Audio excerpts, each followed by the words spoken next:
What up, Raider Nation? I'm Mike. I'm Will. And welcome to the draft review episode of Raider Radio. Wow, it's been a year since we were here last time. I mean, not really. I think it's been like 4 or 5 weeks since we recorded an episode? Or are you talking about the last draft review? Yeah, the last draft review. Okay, well, that was dumb. But all right, strike one. And anyway, you know, the point of this episode is basically just like an initial reaction. And I think a good way to preface this episode is, you know, to say that 99.9% of people that talk about the draft, like all the draft content that's out there is utter bullshit. And we are the 1%. We're like the 0.01%. I agree with that. We are the Silicon Valley of Raider content makers. I honestly think that we, for such a prestigious franchise, we have a really bad community of creators. I don't know. Content creators, reporters, beat writers, all that writers. Shit. Is it? You're just setting fire to the whole forest right now. I'm on attack mode too. It's like, you know what? We're not very popular. We're the new guys on the block, but you know what? You all suck, and that's why we're still trying this. Exactly, because you know the community deserves better. They deserve. I mean, not that they deserve us. We're like Batman. We're the heroes they need, but they don't deserve. But like all things considered, I do think that you're making a valid point here. Where leading Thank you. That's a first. Wow. Well, you're a dead clock is right twice a year, and this is one of your times. A dead clock is precisely what I can be described as. But you know, I think you make a good point because leading up to the draft, a lot of the narrative is around guys that we never really had a chance on. You know, Jaden Daniels. You know, even Michael Penix. I wasn't a big fan of him.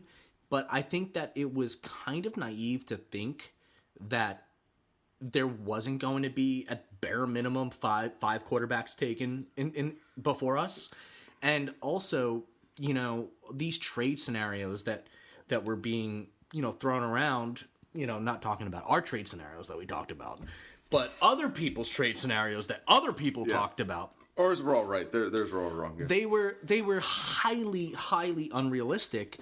Because we were at 13th overall, and you have to go up to 3 or 5 or 6, and you're moving mountains at that point. And so, yeah, agreed. You know, a lot of this shit is like almost pipe dreams. It's like setting Raider fans up for disappointment. Well, and what I saw after this draft was basically two factions of Raider fans.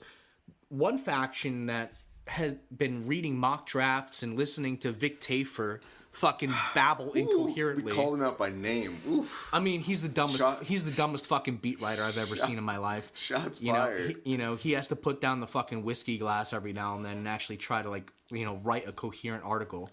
But you say as you have 2 cans of beer cans next to you. Well, only one of them is open. Okay.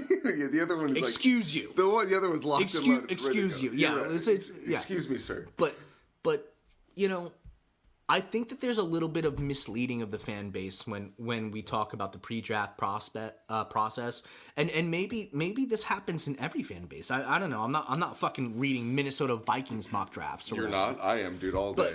But for the Raiders at least, it seems like they're almost always wrong. They're not even close to right. And you're talking about beat writers that are in the fucking building that supposedly have like Hondo Carpenter has like a great relationship with Mark Davis.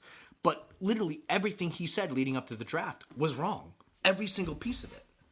Well, I think it's more of a systemic issue because there's a lot of non-content that comes out before the draft because I agree all those trade-up scenarios are completely unrealistic and it's more just pandering to like fantasies that they think readers will get clicks or whatever.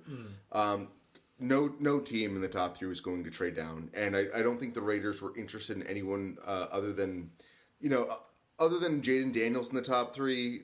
They're Michael Penix maybe, but I think they were interested in Penix, but I mean, obviously he was drafted way too high. No one could account for the Falcons doing what they did. There's always one team that likes to just throw everything out the window and stir things up. But just you know, I'm not even going to go there.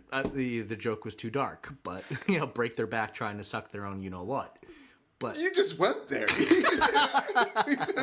Well, I prefaced it with, I'm not going there. And then you literally went there right after you said Well, that. I prepared everybody for it, so, you know. Wow, thank you for your fucking shout out. But no, yeah, I really think all that content is it's fucking neither here nor there. It's just all empty. It's empty calories. There's no realistic shot of moving into the top 3, and I actually think for what the draft that the Raiders had in reality, I think it's been a while since I said this, but I think it was a good haul.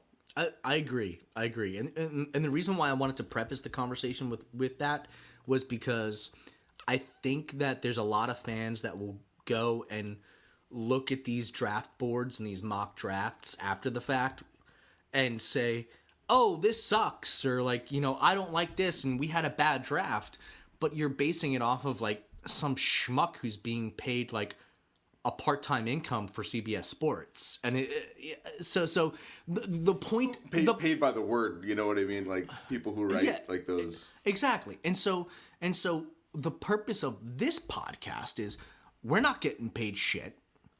We've got no skin in the game. Let's get fucking belligerent, dude. You know, yeah, and I'm gonna tell you all really how the draft went down, and what's got the secrets. Yeah, and what we can actually look forward to with regards to the future of the Raiders in this draft class. I'm gonna be honest with you. You don't really have much to offer in life, like in general, but you are good at, I think, evaluating film tape. I do think you are good at that.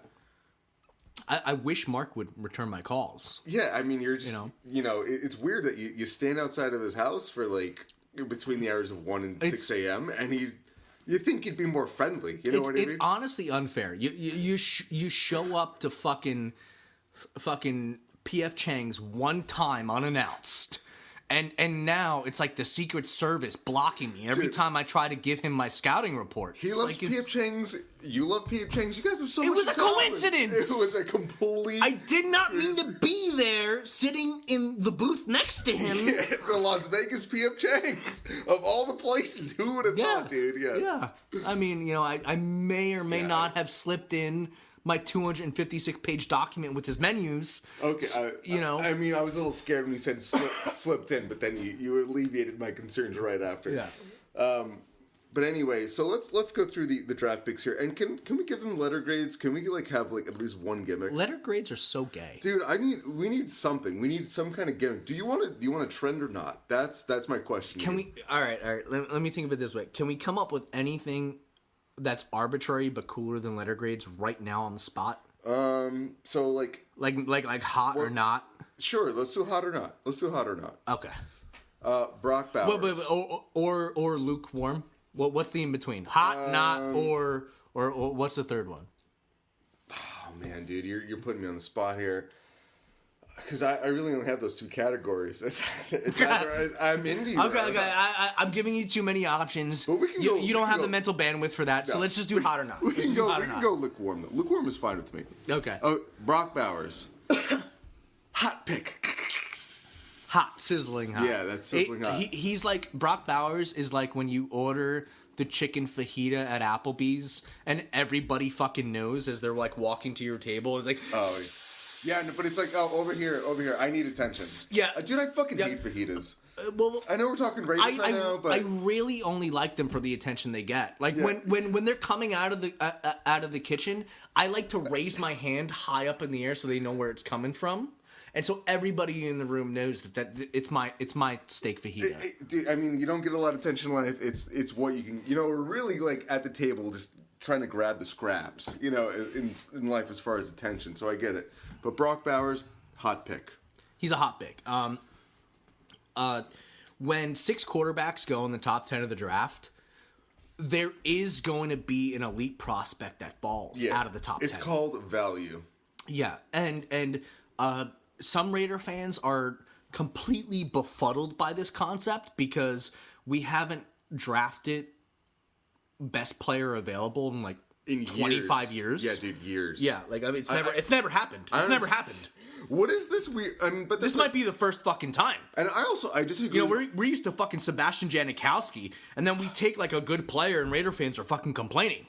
It's like, bro, this is what happens when you don't draft kickers in the first round. I don't see. I watched a YouTube guy earlier today, and he ranks Bowers as the third worst pick in the NFL the first round. But it's like not a Raider YouTuber. He wasn't a Raider YouTuber. Okay. I was gonna say, let's put him on blast right now. But it's just like I have to hard disagree. If he could be your number one wide receiver, because Devontae's not going to be here in a year.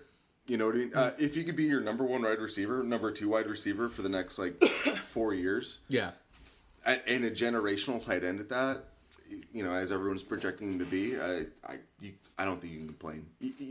And it's a very Telesco strategy, because that was our big hesitation about him when he came over from the Chargers, because you look at the Chargers roster and their depth chart, right? It's got some blue chips at the top. Top heavy. Yeah, it is. Blue chips at the top, and then it's really light on depth. Yeah. So that's that's my biggest concern with him as a GM. I think just that in a nutshell. But I can't complain when you have a number 5 rated player out of the entire draft that falls you at 13. How are you not going to say yes to that? And drafting best player available, it's the sign. You know, it's a sign of the changes that this new regime is bringing in. We haven't seen that in so long, and I think he was a good pick. And my first reaction, to be honest with you, when I saw the notification, because I wasn't... What? Yeah, I was like, what the fuck? Because I really thought he'd go to either the Jets. The Jets is where I thought he'd go Jets, to, honestly. Giants. Yeah. I mean, but I didn't see it coming. Even the Broncos, after they signed Zach Wilson, it's like, all right, are they going to take the 6th guy? Yeah, they took Bo Nix. Fucking dumbasses. Idiots. Yeah, I don't know about that Bo Nix pick. That was a hard... I mean, that was a harder... overreach than probably Penix was. You know what the Bo Nix pick reminds me of? It reminds me of the Raiders taking Jamarcus Russell when Larry Fitzgerald was on the board. Sure. Where it's like, oh, you're so fucking thirsty and desperate for a quarterback that you're gonna take Bo Nix, who is probably a top end second round value. Yeah. Arguably lower than that. Maybe. I like him.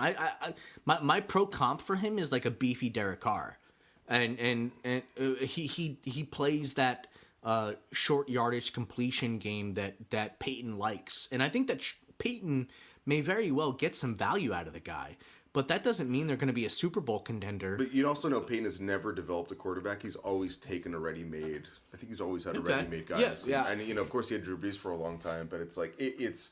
That's an unknown quantity in his coaching still, I think. Yeah. Wait. Oh, there's that sweet snap. Sweet snap. But, one thing I wanted to say about Bowers before we move on is, even like the 5th overall ranking in the draft, I think that's being modest. And I think that he could very well end up being the best receiver in the draft, bar none. And that's a hot take. Sure. But the reason why it's a hot take is because Marvin Harrison Jr., who he went, 4th overall to the Cardinals? Yeah. Marvin Harrison Jr. had 2,600 college career yards. And this is a little nugget from our impending Brock Bowers tape review that's going to be coming out.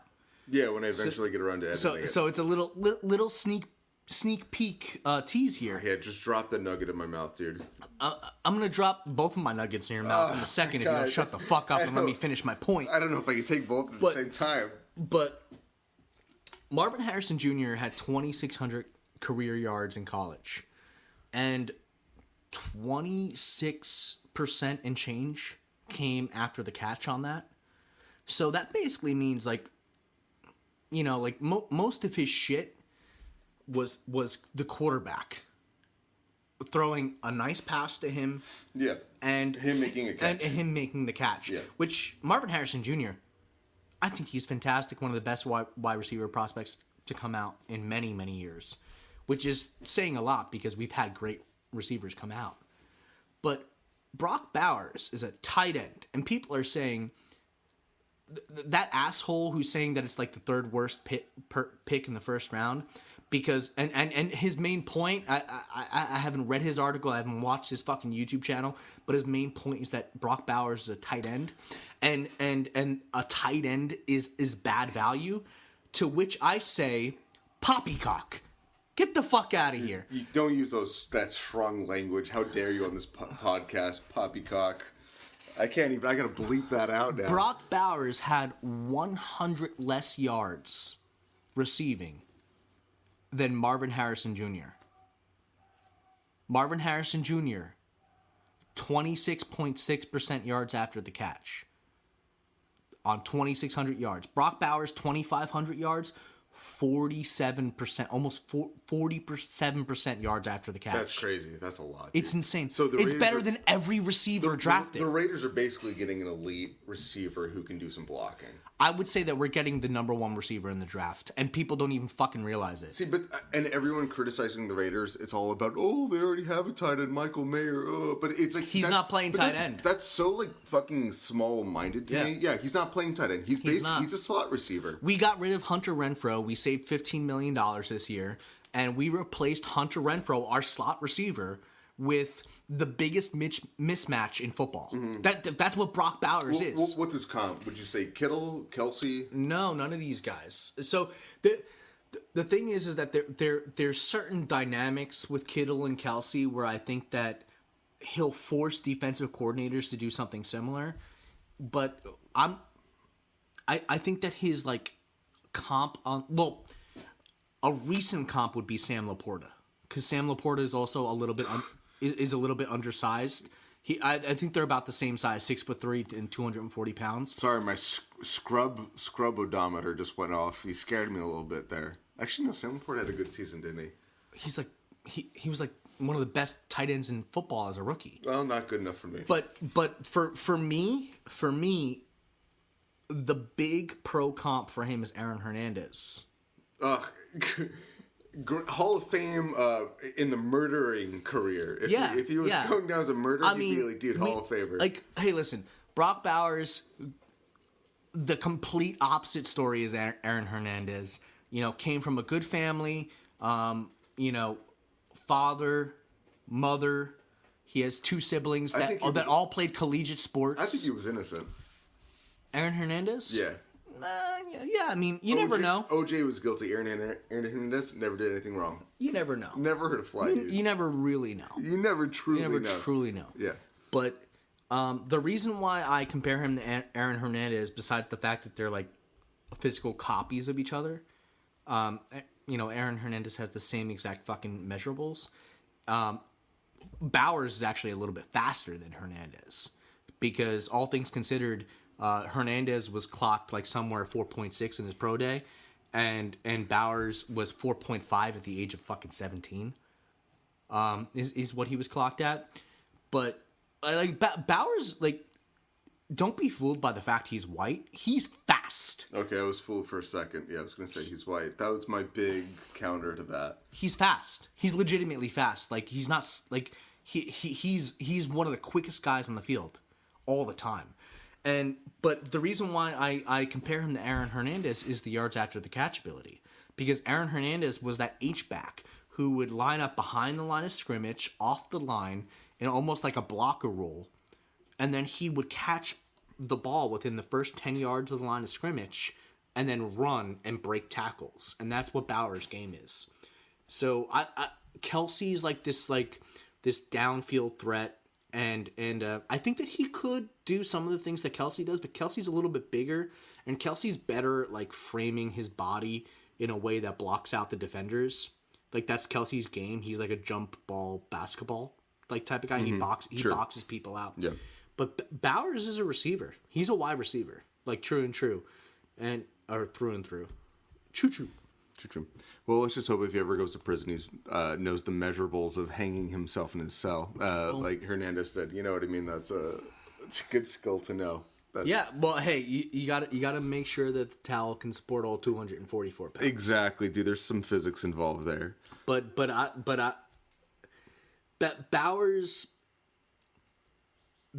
is going to be the Max Crosby of the offense.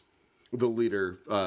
Also, is he a Not dog? a tone setter. You know what I mean? Is he a dog in the locker room? So, I mean, he got his last year at Georgia, he got tightrope surgery, which is ankle surgery.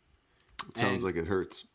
Yeah, it fucking hurts. And it's typically like an 8-week layoff.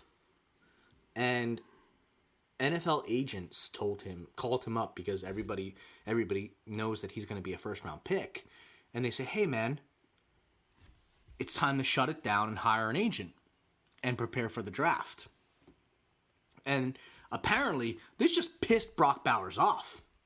He's like, you're not hiring a fucking backup dancer for Madonna here. You're hiring a tight I'm sorry. What year is it? You went with the Madonna reference? I'm sorry.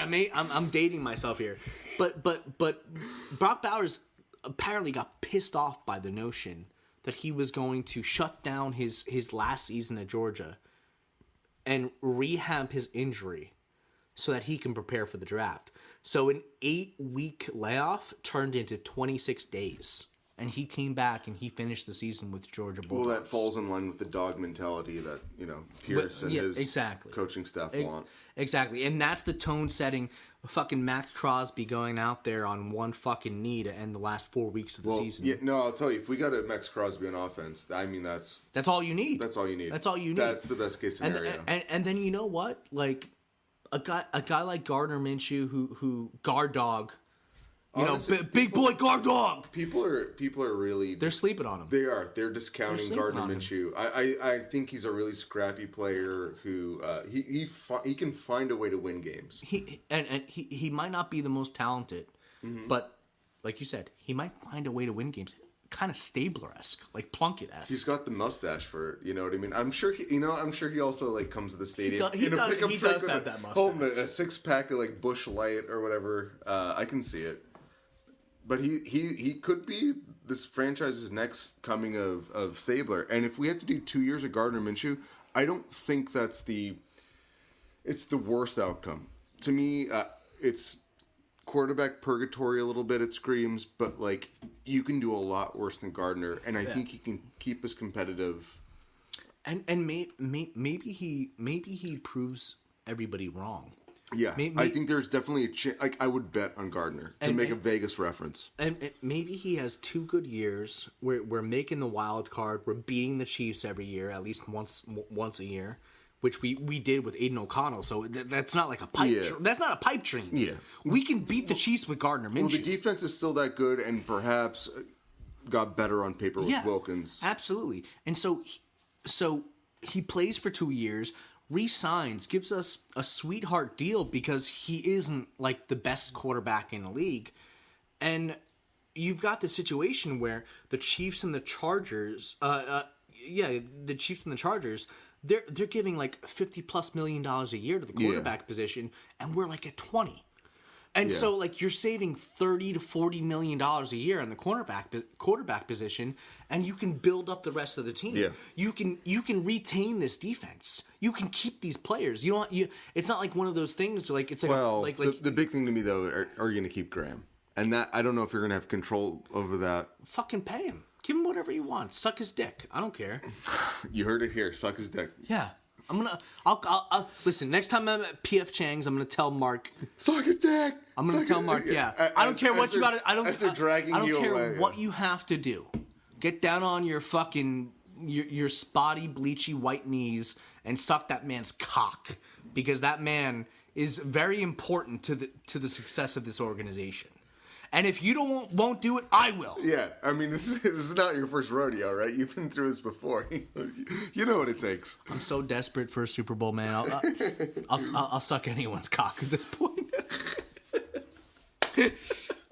Wow, the bar just got lowered very far. Whoever cock. It is. Dude, there's like 4 billion cocks out there. Homeless guy in the corner saying, I can get the Raiders to win the Super Bowl if you suck my dick. All right, take the pants off. All right, bro. All right. Here I come. I said it. I'm saying this too. All right, wait for it. Hell yeah. There it is. Hell yeah. So anyway, So Bowers is a hot pick. We're both happy with Bowers. Hot pick, blue chip talent, the first blue chip talent since Khalil Mack. This guy's going to change the trajectory of the organization. Actually agree with that. I think he has the most impact, or the most potential for impact since Khalil Mack. And it's been a long time coming. Yeah. Because he's not a Cleveland Farrell. He's not a fucking no. Cole. What was his name? Fucking Gary and Conley. Damon Arnett. Damon Arnett. We're not drafting for use anymore, which is a really welcome sight to see. But let's move on. The second choice, JPJ, my big boy, as I'm going to call him now, because he's your big boy. He's my big boy because he's Did you just remember? He's a larger fellow. Did you remember JPJ because you couldn't remember 3 names? It's a lot. I'm gonna struggle with that all year. Jackson Powers Johnson. I like the name Powers in there. It makes me just feel like feel powerful when I say it. It's like an action hero. He's like an adjustable, like a little doll you have. They're not dolls; they're action figures. I would fucking pay the IMAX ticket to watch a movie called Jackson Powers Johnson. I mean, it's that movie's gonna slap. It sounds like it's starring Ryan Gosling.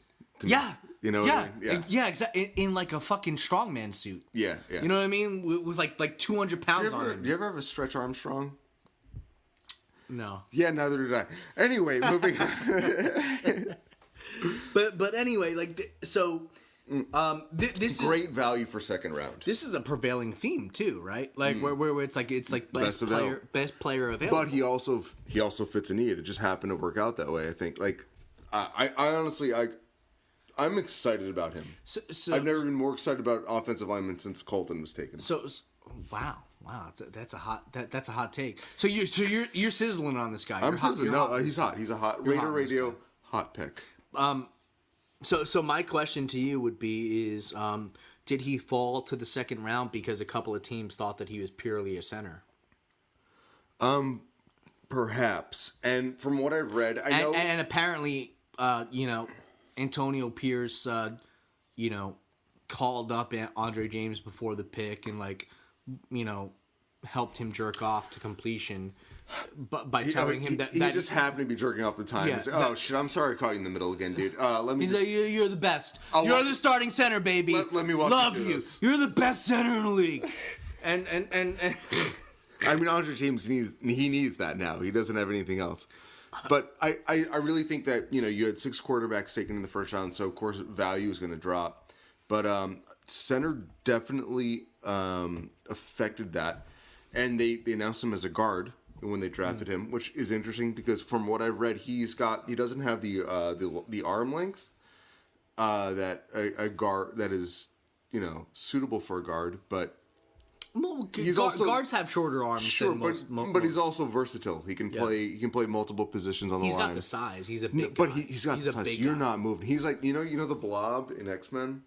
Yeah. I'm calling him the Blob now. You're calling him the Blob. I'm calling him the Blob. Okay, he deserves it. He's not going to move. He just stands. He just stands up and just he doesn't even move around much. But everyone just bounces off of him. I think he logged either 30 or 31. Reps on the bench press at the combine, which is like big boy numbers. Like he's a strong fucking guy. Well, dude, I watch Strongest Men World competitions all the time. This is what you do with your free time? Sometimes 3 a.m, naked by myself. Well, you heard it here, Raider Radio. I watch fucking college film, and Mike watches fucking powerlifting competitions. It has to be naked. All right, if you got clothes on, you're not doing it right. But they're big guys. They don't look toned. They look like they're beefcakes. They're beefcakes. They're fat. Yeah. But he's just a massive human being. You're not going to move. Well, he did play guard for Oregon for a couple of years, and he did good there. But his last year in college, he played exclusively at center, and he did win the Remington Award as the nation's top center. So he's the best center in college football. Sure, yeah. And for me, it's a hot pick. It's a sizzling pick because I just think that he is a baller. Like he's a football. Yeah. He's a footballer. Like he's a guy. He's a dude. And he is a man. Yes. Yeah. Yeah. And he's got the proportions of a guard that you would like, where he He's tall enough. He's 6'2". He's stout. He's not going to be moved off of his point.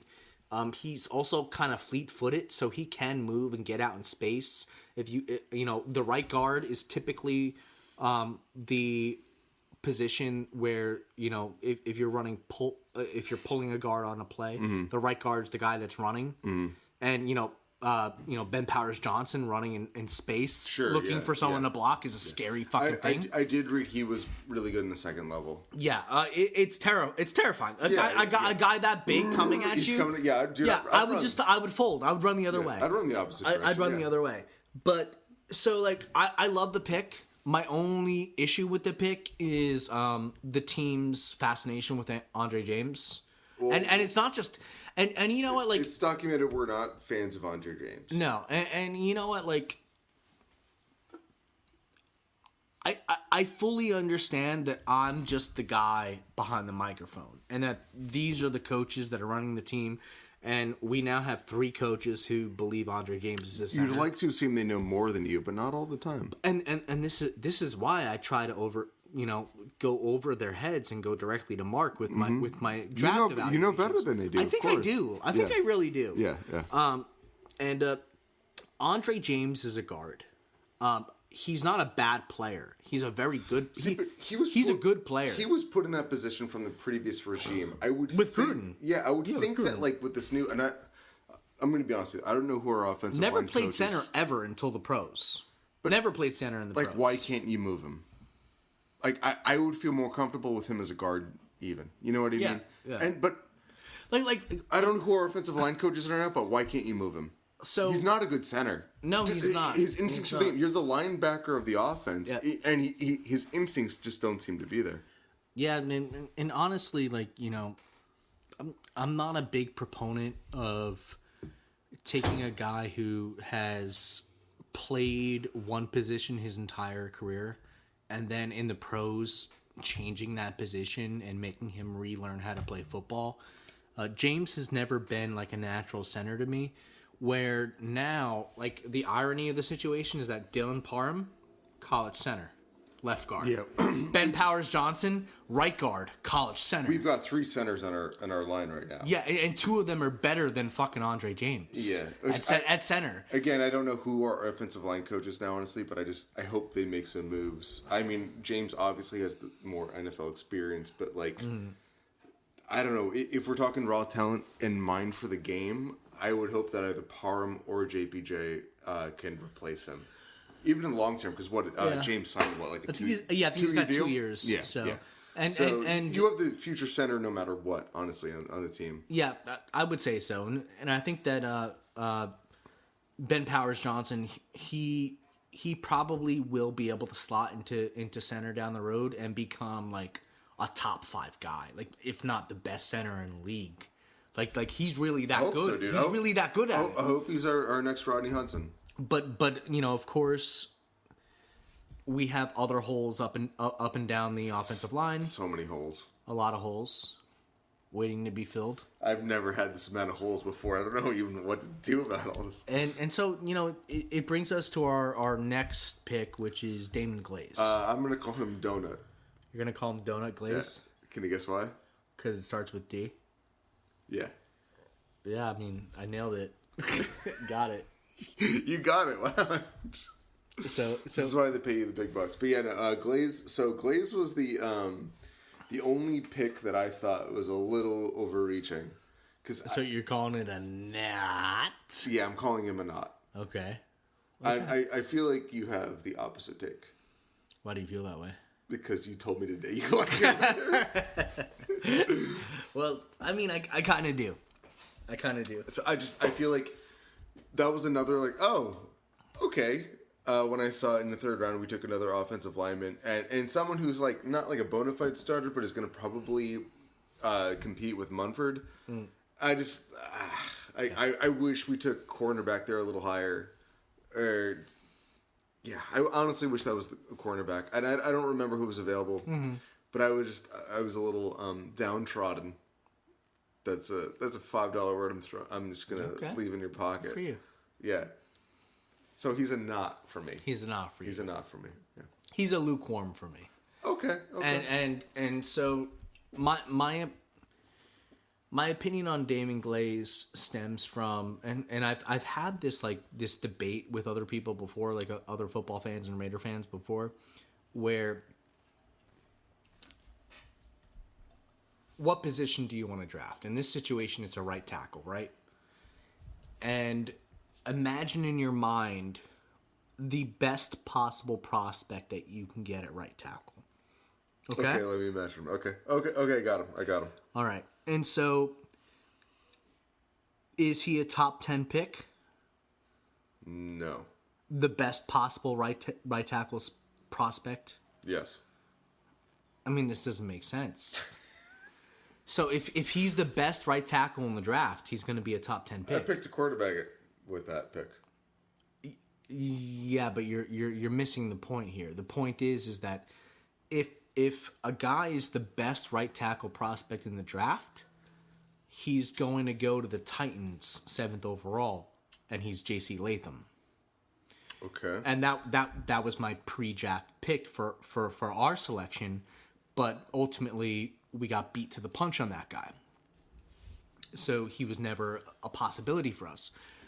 But as you walk backwards, as you go to end of the first round, second round, third round, you have to understand that there's aspects to all these players that's making them not first round picks. And obviously I understand that, like, if you're getting picked in the second or third round, there are some probably heavy deficiencies to your game, and you're not.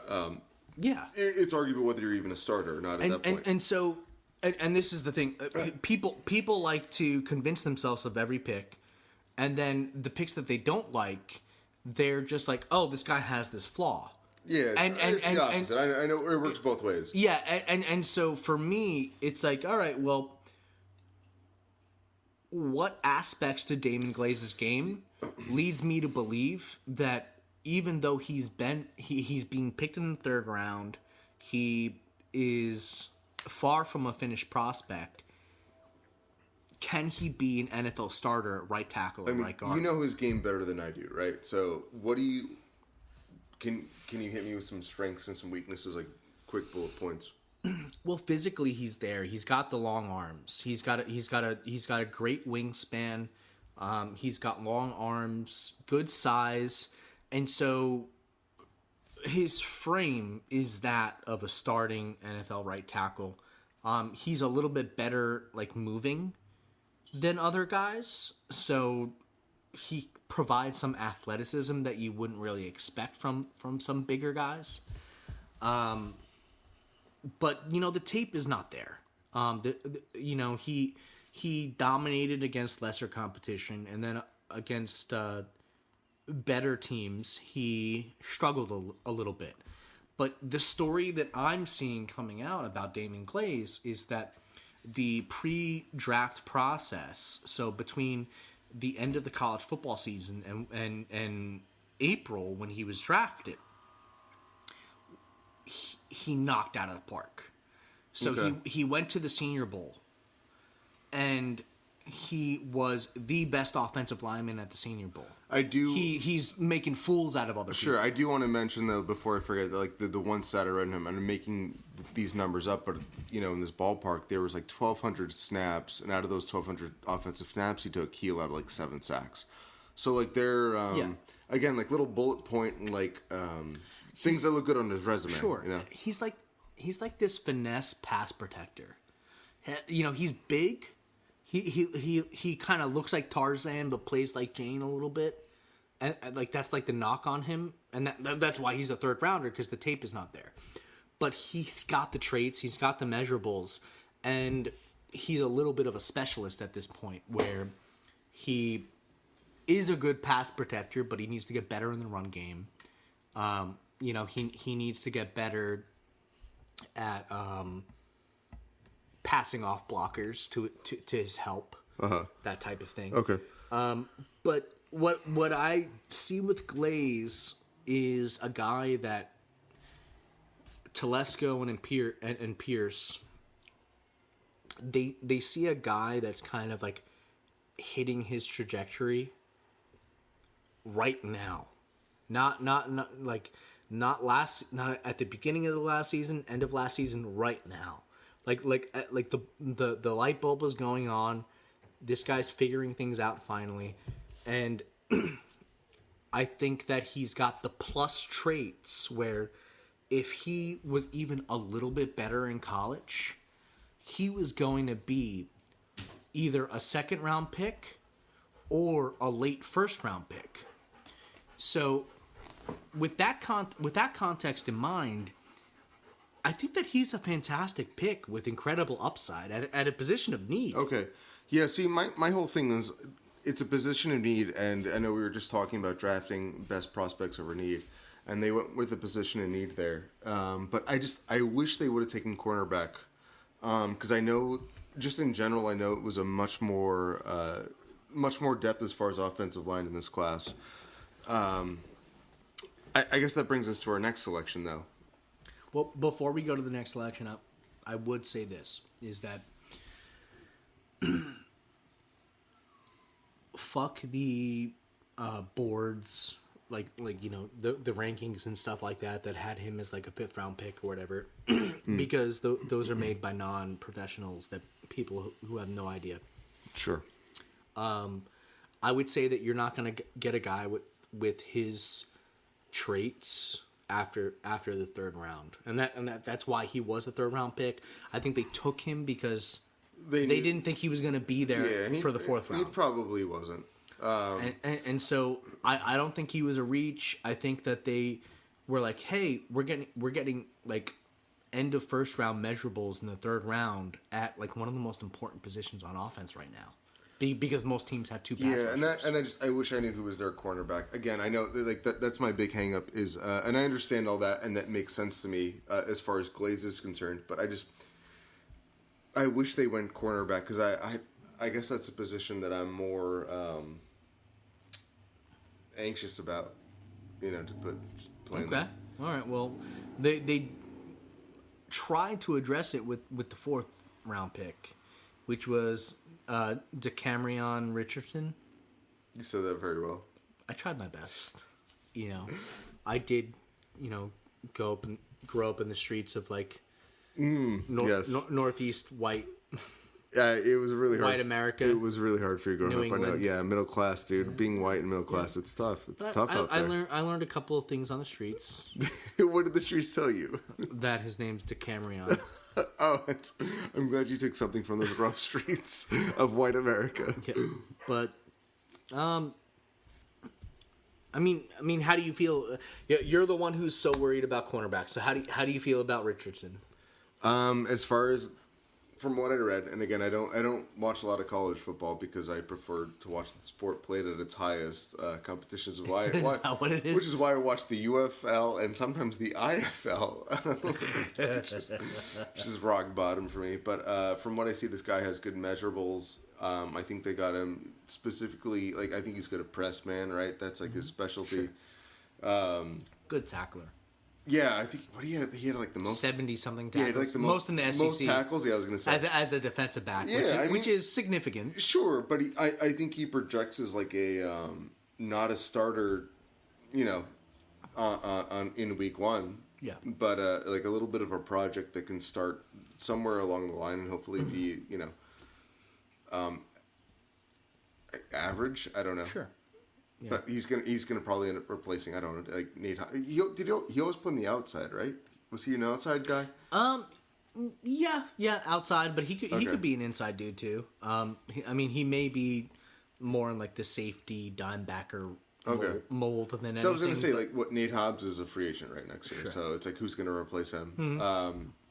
But I think they probably also need to bring in another free agent as far as cornerback goes. I think we still need more depth there, regardless.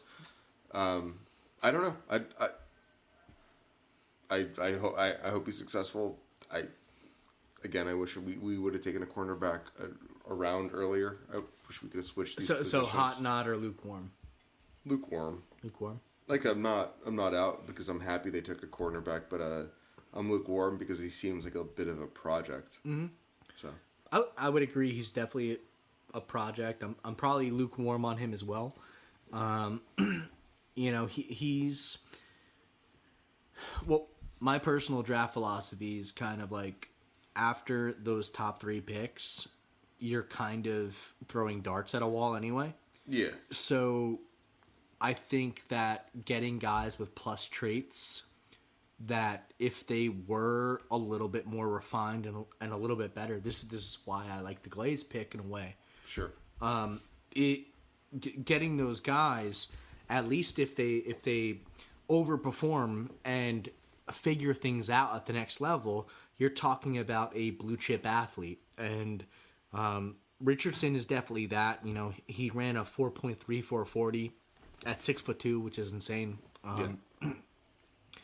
So, you know, he jumps out of the building. He's incredibly athletic. You know, I do worry about the fact that he never had an interception in college.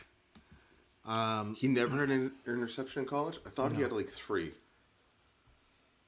Oh, maybe it was just last season he didn't have one. I don't know. Okay. But I just sworn, I don't know if it's him or was it Taylor who we took in the 6th round?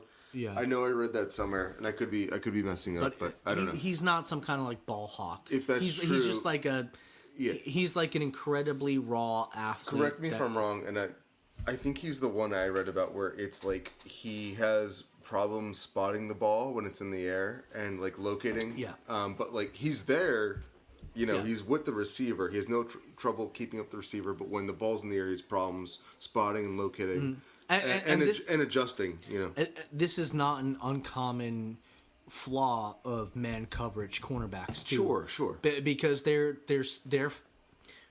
in the almost like unwinnable position of running backwards with a guy stride for stride. Mean, you're against the best athletes in the world. I think cornerback is one of the hardest positions to play. And running backwards. Yeah, exactly. It's not and easy. You got to turn around and react in a second. Where in zone, at least you're facing the quarterback. You can kind of try to see where the ball is coming from. Yeah. But in man coverage, you have to turn your head around and make a play on the ball within like a fraction of a second reaction time. So it's like the hardest skill in all of sports. It makes sense that you have less interceptions. And it's logic. Yeah. So, you know, I like the traits. You know, I like what he brings to the table, but I would basically say that like he's got a long ways to go. He's a project, but he's not a day one starter. Yeah, and before we move on to the 5th pick, I would say that the cornerback issues are a little bit overblown, just because the coaching staff is higher on Jacorian Bennett than the rest of the Raider fan bases.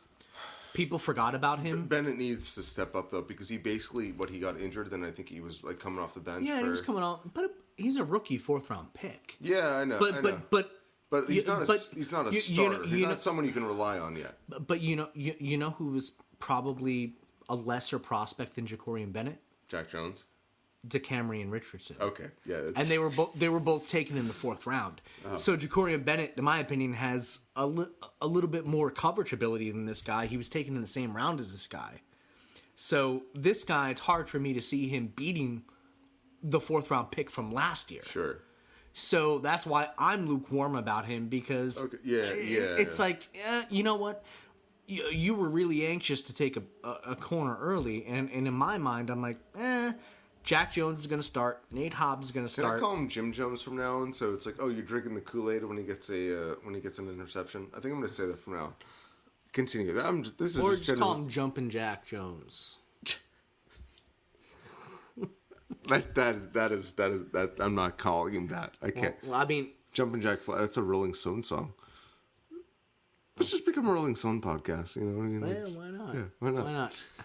Get like five more listeners. We'll double our listener count. But yeah, I mean, that's kind of why I'm lukewarm on this pick. Is sure Richardson? He's got the athletic ability, but Jacorian Bennett does too. Bennett's probably a better player. And this guy's not gonna do anything. But that's my thing. It's like you're not really you're not getting a ready-made starter, and that's why I said earlier that you need to go to free agency for a cornerback veteran probably. Mm-hmm. Like you don't have anyone you can really trust. You know what I mean? Well, and they they still might sign a corner because there are corners out there still. Yeah, There's veterans out there that big names, and big names. And I do think they will. They will. Yeah, but the thing is that you're not going to sign these guys that didn't make it through the first wave of free agency before the draft, because then it factors into the compensatory pick formula. Sure.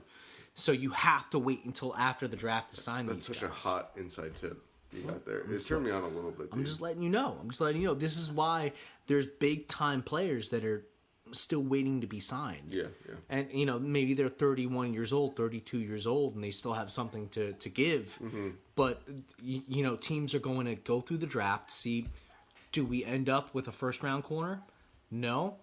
Now you go out there and you get like one of those Bills players that's still sitting there. Sitting there. I know Tre'Davious White got picked up, but I know that there's a lot of veterans out there. Antonio Pierce picked Jack Jones, and like that was an incredible intuition. That's probably the best thing Antonio Pierce did last year was like convince the team to sign that guy.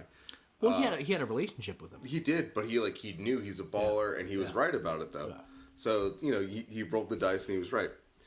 But anyway, so moving on from fourth overall, we're going to was after 4? Round 5. Oh, okay.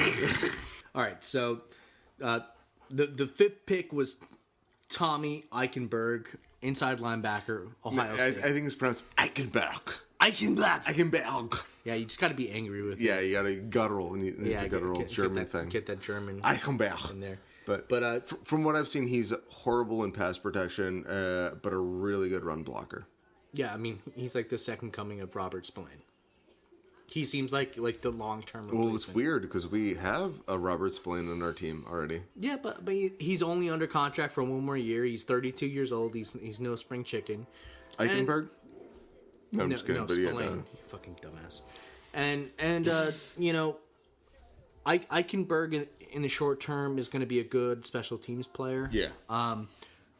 Special teams is kind of going to go through this metamorphosis, like this big change. I feel like 5 through 7, those rounds is really like special teams central. That's where you try to... Yeah, with plus traits that could possibly turn into starting material. Exactly. And that's why like the Spillane comparison is relevant, because Spillane doesn't necessarily have like the ability to. I love Spillane. I love him too. What a good. He was such a fucking good. Honestly, in my opinion, I think he's got years left. In my opinion, what is he, like 28 or something? A little older, maybe. I think he's like 29, 30. But like he was such a fucking revelation. I think he's going to be 32. He was such a revelation for us. I think he's going to be 32 by the time his contract ends. That's okay. But like he literally like he's indispensable in that defense. Yeah. I mean, he's a big reason why the defense took a big step forward this year. I totally agree with that, yeah. But, Eichenberg is going to be valuable in special teams. The kickoff rules have just been changed. Oh, God, I wish they were like close to the XFL rules, but I think they kind of are now. I don't know. They're getting there, because what's happening now is that I don't think people are like gunning at each other before the ball's caught, right? Yeah. But they're closer together. Yes. And so what you're going to see is you're going to see more guys like Eichenberg. As the Raider Radio XFL rules expert, I can concur with this, yes. But what you're going to see is guys like Eichenberg, linebackers, they're going to be more valuable in special teams, where in the past you used to have wide receivers and defensive backs who can run down the field really fast. Yeah. You don't need to run down the field really fast anymore. Mm-hmm. What you need is short area quickness, the ability to peel off of blocks and tackle a guy. Yeah. And so I think Eichenberg is going to be great in kickoff coverage. If there's whoa, why are you making that noise? I'm sorry. When I get excited, I just squeak involuntarily. But I tell you all the time to control yourself. But here we go. How do you judge a 5th round pick? I guess I'm hot on this one. I think he's a very good inside linebacker. I think that he could probably play today on first down, maybe second down, but he's really that much of a liability in pass coverage that you don't want to put him out there against like NFL slot receivers. Honestly, I think how do you judge draft picks? And I'm sure this is a huge minority, but like how often do draft picks get signed to second contracts, no matter what round they were picked in? Yeah, but very rarely. Yeah. But I think if they start for you, if they play a decent amount of snaps, no matter what phase of the ball, but if they also get signed to second contracts, that's a win right there. Yeah. So are you hot or lukewarm, or not? I'm actually hot. You're hot on this one. I'm actually hot on this one. Yeah. I would say I'm hot as far as fifth round picks go. No, I like it. I don't know how you can complain. Okay. All right. So moving on to round 6. We've got Dylan Lobb, the running back from New Hampshire. Let me just tell you off the bat with this one, I'm hot. I'm just gonna. Wow. Yeah. You're coming in. I'm hot. breaking the mold, dude. This is a Danny Woodhead comp, and I think if we had a Danny Woodhead on our team, that's what we're lacking. That's the missing juice, We're definitely missing a guy with wood in his name. Yeah. Sure. You can make dick jokes. The dick jokes write themselves, honestly. Yeah, absolutely. Yeah, we're really that's that S tier kind of talent we're missing right now. That is what we're here for. We are here for the dick jokes. Mm-hmm. But dick jokes aside. Wait a second. Hell yeah. Dick jokes aside, one interesting thing, or it's not like an original thought. I'm seeing a lot of other people say. You don't have a lot of those here. Well, do you really want to derail this entire podcast?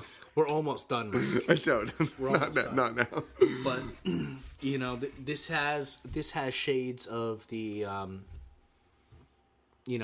Todd Telesco starting as the general manager of the Chargers and going out there and finding Austin Eckler, where undrafted free agent from a Division II school.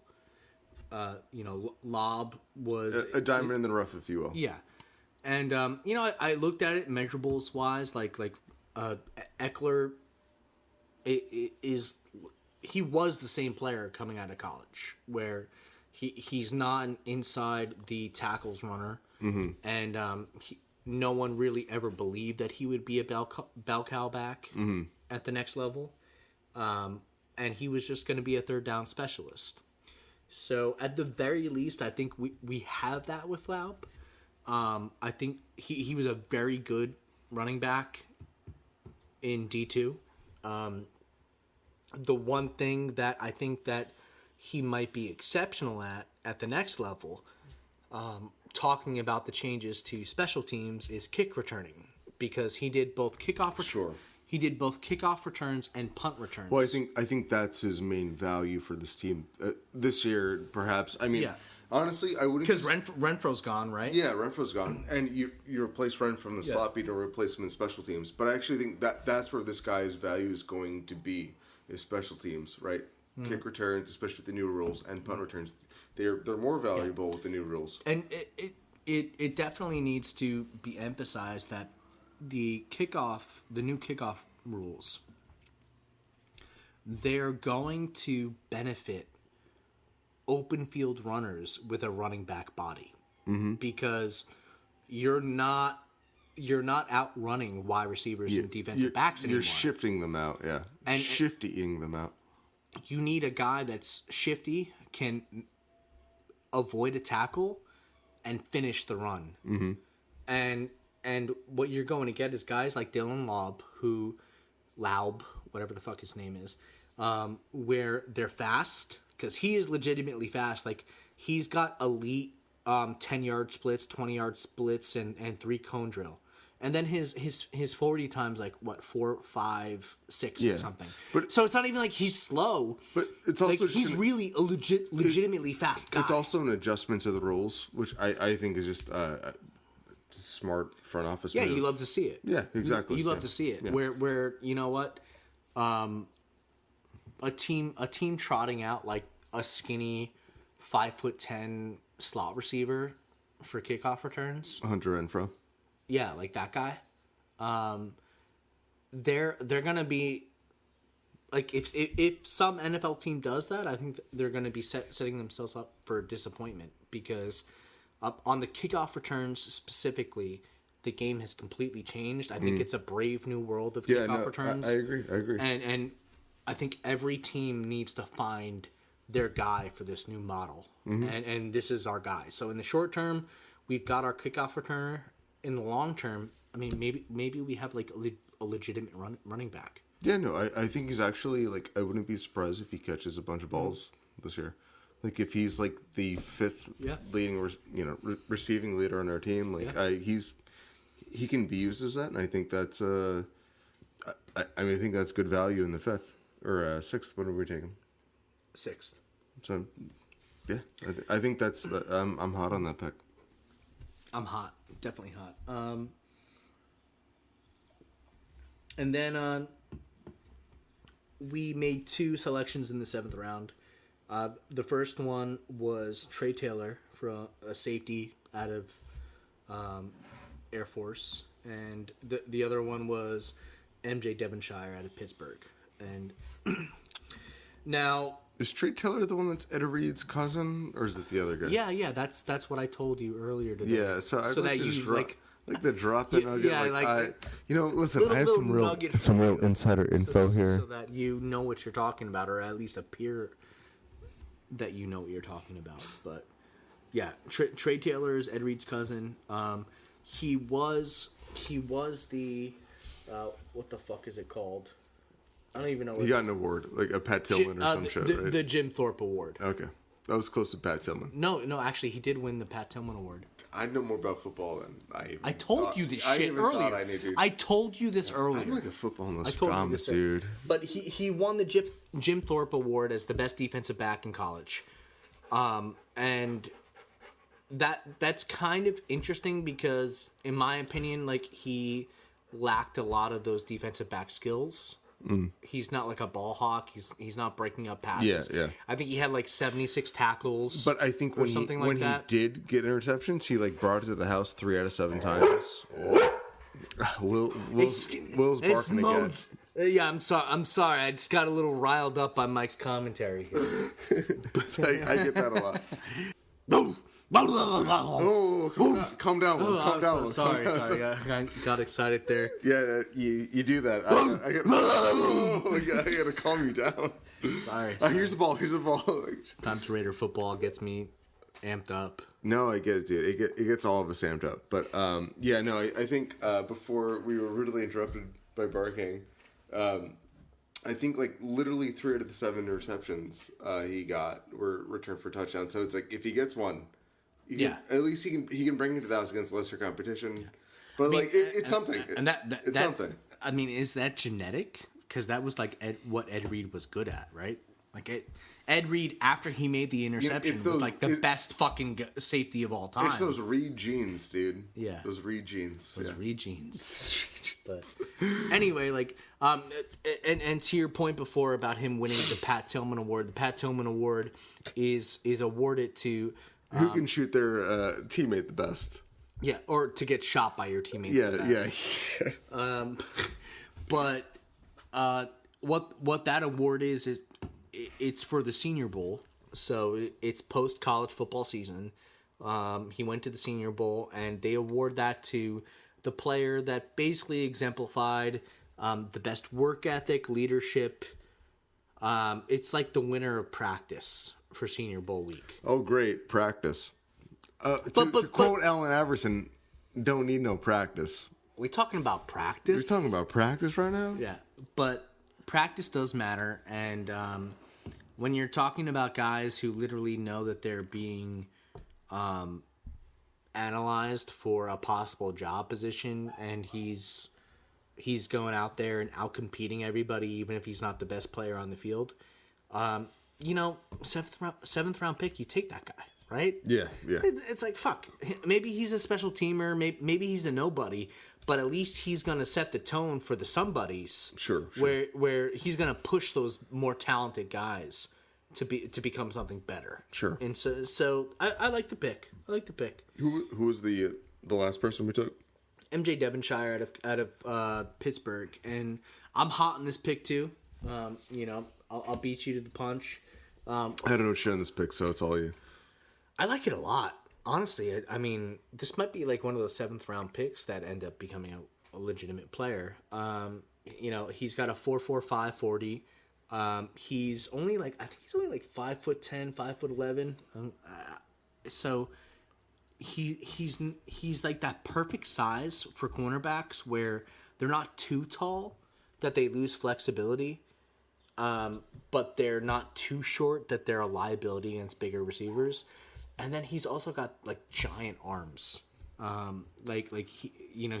a knuckle dragger, and so for cornerbacks, I love that. I love the ability to, interrupt passing lanes larger than what your actual size is, like, because you don't want to be too big out there because you need mobility. Yeah. But this guy's got a massive wingspan and he's fast. So I think that he'll be a special teamer or like a practice squad guy to start, but who knows? Like in 2-3 years, this guy might be, our 3rd or 4th string cornerback, and that's awesome as a 7th round pick. If you can get there, that's a win, and I like it. Yeah. So, would you give the Raiders an overall draft grade? Hot or not? I would say hot. I think that there's a lot of Raider fans that are not used to this type of draft where we are not trying to fill holes and like needs on the roster, and we're just trying to make the team better with good players, and that's kind of like the perception that I got from it. Yeah. I'd agree with you. I mean, I'm hot as well because I just feel like you just put talent on the team. You know what I mean? Put as much talent in, and it'll create more results. And there's a lot of Raider fans that are butthurt because we didn't get a quarterback. Sure, but it's also the changing regard. They tried. It's a different philosophy. But my point is that apparently they tried. Apparently they tried they tried to trade up twice, at the very least. You tried, but like it's better. It's probably better. It's probably better for the team that it didn't happen. And you need a suitor. You need someone who's willing to trade with you too. Yeah. And it didn't happen. And this is the quarterback purgatory that I was talking about back when we had Derek Carr, where we're gonna get good enough to compete. But like picking 13th overall, you're not going to be in a position to get. Yeah, realistically, none of those top 3 teams were ready to trade. Yeah. So you have to deal with the hand that's given to you, and I think you have to zig when everyone else is zagging. Yeah. Like everyone else is going big on these rookie quarterbacks. So you got to take you have more value though available to you at other positions, of course, and I think the Raiders did do that. And they took advantage of that position. All the other top teams are spending big money on the veteran quarterbacks. Yeah. And so now, like, what do you do? Like, what's the strategy? Well, we're gonna be in the middle, and there's nothing to do. There's nothing we can do about that because we're good. We're not a bad team. So if you're in the middle, you're not going to go out and pay big money for a quarterback. You're not going to mortgage your future for a rookie. You go out there, you get Gardner Minshew, and then you just make the 7 best fucking picks that you can make. And I think that's what they did. I agree. I feel confident about this draft, and like you just said, I feel like they made the best 7 picks they can make, and 8 picks technically. But I feel like talent was added to the team, and not in an arbitrary way that's been added to in the past, where it's like, again, you're overreaching for guys like Cleveland Farrell or Arnett. Like it's definitely a new regime, and a different philosophy when it comes to drafting, and I think it'll make the team better. You can talk about the faults on the Chargers roster, but they've been better than us. You know what I mean? In years past. I mean, to be fair, I haven't been afraid of Telesco's Chargers at all. I know. I don't give a fuck who they drafted. We're still beating them. I pulled that out of my ass, but the Raider Shield is stronger than that fake ass brand out there in LA now. But I have a little bit of my beer left, so you want to go into extra innings here? Sure. All right. Let's call this episode, and then we'll do a Raiders extra innings. Okay. Which is totally like within the bounds of football. So why not? All right. Signing off. Maybe not. Perhaps. I don't know. We're not good at signing off. Have a good night. We never sign off. Shut up. Have a good night. Have a good night, Raider Nation.